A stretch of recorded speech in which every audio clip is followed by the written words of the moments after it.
get right to this indictment that everybody seems to be talking about by the Justice Department today. At first glance, feels huge, right? Huge story. These hackers are alleged to have looted huge amounts of data from U.S. government agencies as well as from dozens of private companies, and most importantly, that they did so in association with the Chinese state. These campaigns of global intrusion seem to coincide with the Justice Department's recent report that more than 2/3 of the trade secret thefts are now connected to China. 2/3.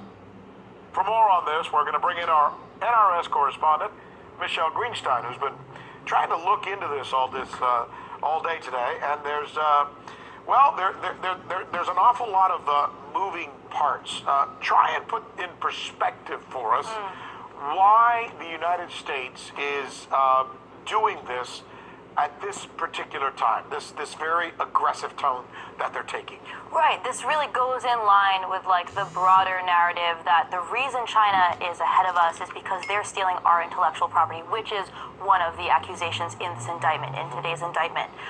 The fact is, the U.S. is in decline and China is on the rise. So we are getting increasingly desperate. I mean, Peter Navarro, a top Trump economic advisor, recently warned that China is ahead of us in so many of the tech sectors, robotics, AI, self-driving cars. And he said, if China captures these industries, the U.S. will simply not have an economic future. So it's not even speculation to say that this doesn't play a role in this war on China, because it is a war. Well, it seems like what you're saying, this is very interesting, because it seems like what you're saying is this may have been going on in the past. We may have known that this was going on in the past, but now when you have stories like the one written last week in, I believe, in New York by Bloomberg, suggesting that, in fact, China has surpassed the United States already, it would seem that there would be people inside the United States saying, this is the time to act. Right, and we used to fight wars with other countries over like land and resources, like different forms of capital that were important. But in 2018, what is more important than data? Like that's what this is all about. And like 90% of the data on the internet right now was created in the past 2 years.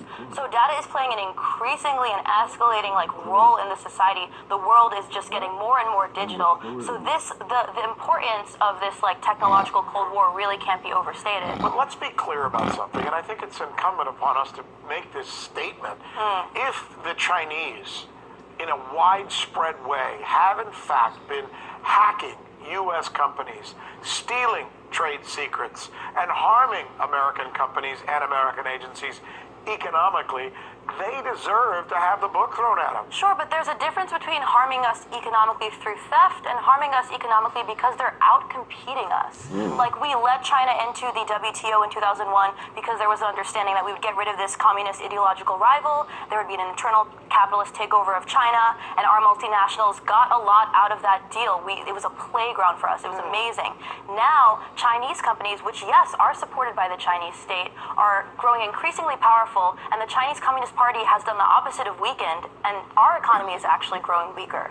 Our parents, yours and mine, I'm sure, told us both, be careful what you wish for. Yeah. It seems the United States wished for, invited China into this situation where they're part of the economic community, but now that China has done as well as they have, maybe they're looking back and going, I wonder if we could do this again. Yeah. Would we have given them so much? Would we have invited them to the party? There's definitely a bit of that, yeah. And now what we're doing is we're lobbying our allies like New Zealand, Australia, the UK to block these Chinese companies out of their domestic markets because we can't compete with China. So we're, de facto forced to use these measures of force that the US has because we, of course, are such a powerful country. Interesting conversation, good feedback, good research. Well done. We appreciate it. Thank you. Hey YouTube, thanks for